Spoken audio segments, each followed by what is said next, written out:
Hey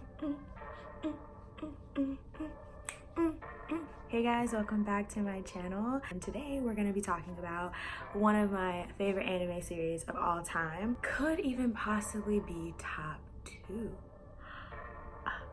So I was just perusing Funimation the other day and I happened to see that there are new episodes of Attack on Titan Season 3. So freaking excited. When season first came out, I was like, okay, where's the rest of it? And it's finally here. I honestly can't believe that I didn't notice when the first episode came up, but whatever, it's okay because there are now 3 episodes and I got to watch all 3 and I have a review for you guys. So first I want to start off with the reasons why I love Attack on Titan. There are just so many things that I love about this series. One of the reasons why I love it is that it just literally continues to keep you guessing. I truly do not know what's gonna happen next. Like, I never know where this thing is headed at all, and I love that. I don't want to be watching an anime and kind of have a feeling of what's gonna happen or what the plotline is gonna be or what the story is. For example, the moment that Bertolt and Reiner told everyone that they were the Colossal and Armor Titan, I was shook to my core. I'm talking, I paused the episode, I walked around the room, I screamed a little bit, I took some sips of wine, rewinded the episode, rewatched the moment, and redid it all again. It was insane. I was like, oh. But yeah, that's just like one small moment in one episode of the entire series that has many moments just like that. So the storyline is just, it's impeccably done. Another reason is that the animation is incredible and all of the fight scenes are done so well. All the fight scenes with Captain Levi's team and Kenny the Ripper's team, insane. This show leaves nothing to the imagination. I've seen people's heads get torn off, people's limbs been chewed away. I don't not like violent animes. I'm not like obsessed with them like, ooh, I need to see the gore either. But I like when it's done and it's done really well, and this show does it very, very well. But make no mistake, Attack on Titan will kill you off. Like, if you're in the right place at the right time, you will die. Just as a side note, the Titans themselves are hilarious. The way that their body moves is so funny to me. I literally always crack up whenever one comes onto the screen. I'm literally dying of laughter. And if you guys don't know what I'm talking about, you guys need to watch the entire first season. Literally cringing at how funny and ridiculous they are. So episode 50 starts off with the scouts going to take back Wall Maria. Eren is really nervous about doing this because it's really important that they can actually take back the wall. That place is where Eren and all of his friends grew up and where his mom was eaten and everything was destroyed in front of his face. So it's really important to them to take back that space. Also, it has a lot of farmland on it as well, so it's important for the general society that they can take back Wall Maria. So of course, Eren is literally about to crap himself. By the way, Eren has this new like hardening ability and it's amazing. They're gonna need it in order to plug the hole in the wall of Wall Maria. So they arrive and they immediately spring into action. Eren goes and he plugs the hole in the wall at the front of the wall, and then they're making their way to plug the other hole. Then they all kind of stop and they're like, all right, what's going on here? Like, someone should be here to stop us by now. Where are all the Titans at? And here comes Armin, the genius of the group, and he realizes that people have to be hiding in the wall. We're talking about Bertolt and Reiner, none other than the Colossal and Armor Titan. And we're also expecting the Beast Titan to pop out of nowhere. Now, I have to say, if I was there and my job was to scan these walls, to look for holes, to see where, if the Titans are hiding in them, I wouldn't do it. I'd be like, okay. I would be literally praying to God that I was not the person to find either of them. And surely enough, the poor man who ends up finding the hole gets sliced in the chest. The dude finds the hole, he lets out the signal, and right as he does that, Reiner comes out and stabs him. But right as Reiner is making his appearance, Captain Levi swirls down from the top of the wall and slices him. Oh my God. Did he really kill him? It looks like Reiner is dead, and then all of a sudden his eyes come back to life, and Levi's like, whoa, what the heck? And of course, Reiner turns into the Armor Titan. And out of nowhere comes Beast Titan with a bunch of other smaller Titans. And Beast Titan picks up a giant boulder and throws it at the entrance of the wall. They can't leave, they can't escape. and pretty much setting the stage to say that either it's gonna be y'all or it's gonna be us. One of us is gonna win and one of us is gonna lose, but today is the day. We're ending this. Y'all can escape, and that's just what it is. To be honest, I have no hope for the humans in this battle. The humans have the strongest people. So there's Hange, Levi, Captain Erwin, Misaka, who is also really strong. I feel like Captain Levi's scout group, his team is really strong, but like, ooh, are they strong enough? And then you also have Eren, who can turn into a Titan, and he has this new hardening ability. But on the other side, we have Beast Titan, Armor Titan, Colossal Titan, and a horde of other regular Titans.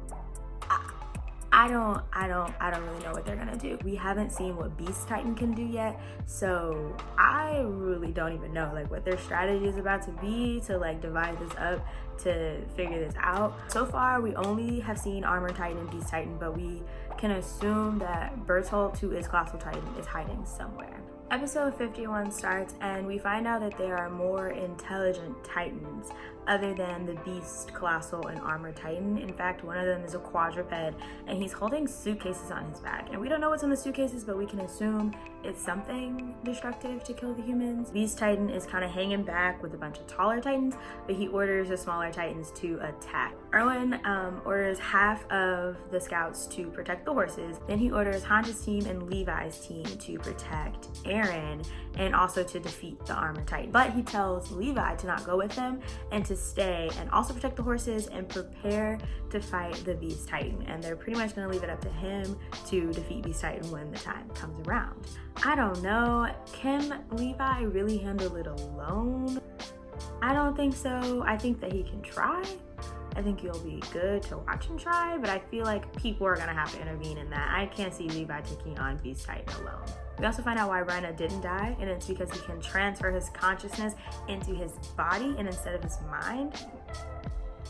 Yeah, I don't know, that's confusing. So Reiner, who is now in his full armor form, he notices that Eren behind him has transformed into his Titan form. He goes and he runs after Eren, which is exactly what everyone wanted him to do. And this is the moment when I knew Captain Eren was a beast, literally standing there, staring a Titan dead into his eyes. Pretty much like, what you gonna do? What are you gonna do? And just know, if you go after Eren, it's your head. Your head is on the line. You are gonna die.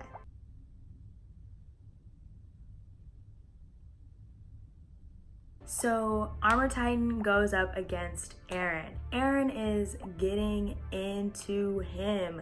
His new hardening ability, he concentrates it all onto his fist and he's literally smashing through Reiner's armor. Then things get a little dark. There's like a stream of consciousness that we hear that's happening in Captain Erwin's head. He goes back into saying like, but to be honest, like my whole goal was to realize my dream. The dream is to see the basement. And of course, he's talking about Grisha's basement, Grisha being Eren's father. They're all trying to find his basement to find out more about humanity and the society that they live in. And I guess that's his ultimate dream. He has his dream and he's not gonna stop until he realizes it, no matter what. Which could lead to some trouble, but we'll see. But back to the fight with Eren and Reiner. It seems like that Eren's trying to position the Armor Titan for an attack from the other scouts, and they have this new weapon called the Thunder Spear that they developed specifically to defeat the Armor Titan. They don't know if these Thunder Spears are actually gonna work, but they have a feeling that it's gonna pierce through the armor, but they're not sure. And they get through, they pierce the Armor Titan's eyes, and the Armor Titan is literally so taken off guard. He's like, whoa, I cannot believe they actually hit me. Everyone else is taken off guard, like, that actually worked. And then Hange is like, come on, keep going, let's go, like it worked. All of them start attacking the Armor Titan, and their Thunder Spears are actually getting through, they're exploding through him, and it looks like they might have actually killed Reiner. I'm literally shook. But this whole time I'm thinking, where is Bertolt? Does he see that Reiner is literally on the verge of death and he's getting destroyed? But at the end of the episode, the Armor Titan is literally going up in explosives. So we don't know if he's dead or not, but he's not looking too hot. Episode 52 is loaded with information, with a lot of backstory. The episode opens with a flashback of a conversation between Rhaina and Bertolt that they were having the first time that Eren turned into a Titan, the very first time that he was actually like helping humanity in his Titan form. All of a sudden, one of their scout mates comes up behind them, and he overheard the entire conversation and was like, "What are you guys talking about? What are you guys talking about? Your Titan, like, what are y'all saying?" They're kind of like, "Oh, you heard us. Oh, so you heard us talking about stuff that you weren't supposed to hear." Immediately, Bertolt and Rhaina come after him, and they're pretty much hell-bent on killing him. So then Annie comes out of nowhere, and I guess Annie and the dude Marco had some sort of like friendship or something, and he's like, "Why are you guys doing this to him?" And they tell her, like, he knows. He heard our conversation. He knows too much. We have to kill him now. So while Rhaina and Bertolt are trying to explain to Annie what happened with Marco, they notice that a Titan is on his way to them. And Rhaina's like, "Okay, great. All we need to do is disarm Marco, leave him here, and the Titan will just eat him for us." She takes off Marco's gear so that he can't get away. They get away, and Marco ends up being eaten by the Titan. But then we get this weird moment right as they're watching Marco get eaten. You can see on Annie and Bertolt's faces that they're a little disturbed by it. And then all of a sudden, Rhaina's like crying. And then it's like he turns into a different person, and he's like, "Why is Marco getting eaten?" And Annie and Bertolt are like, "What?"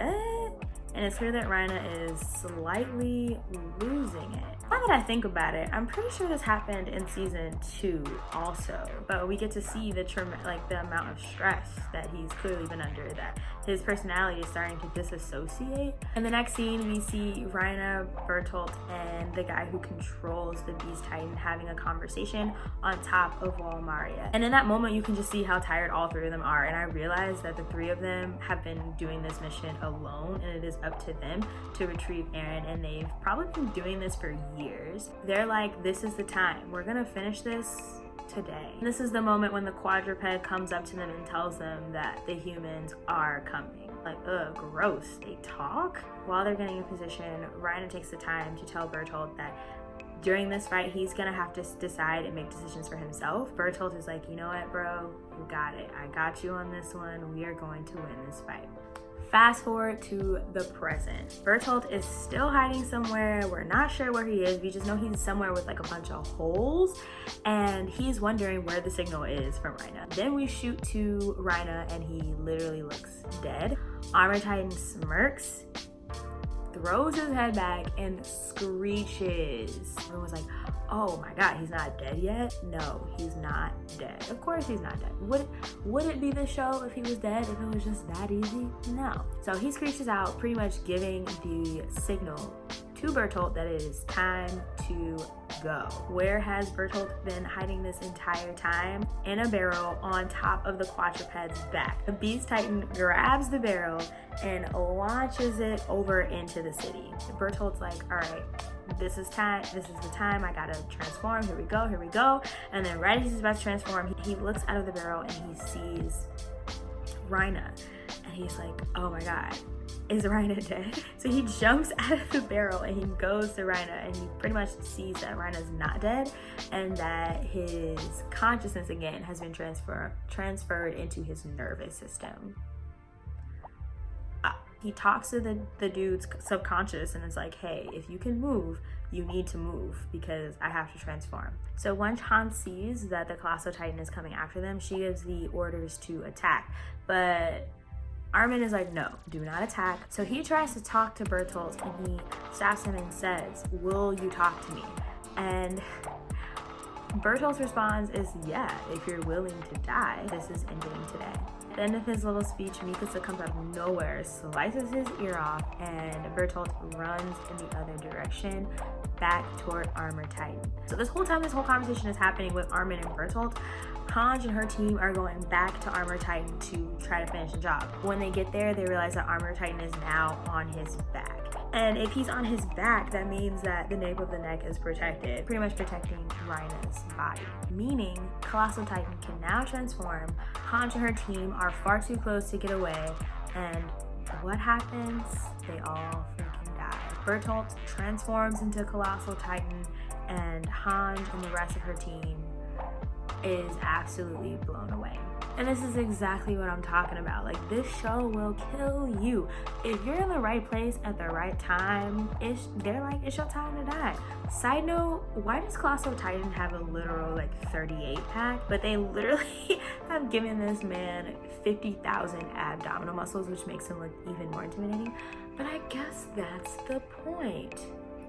Touche. I am definitely at a loss, y'all. I am completely at a loss. I do not see them winning this fight. I already have lost Hanja's team. I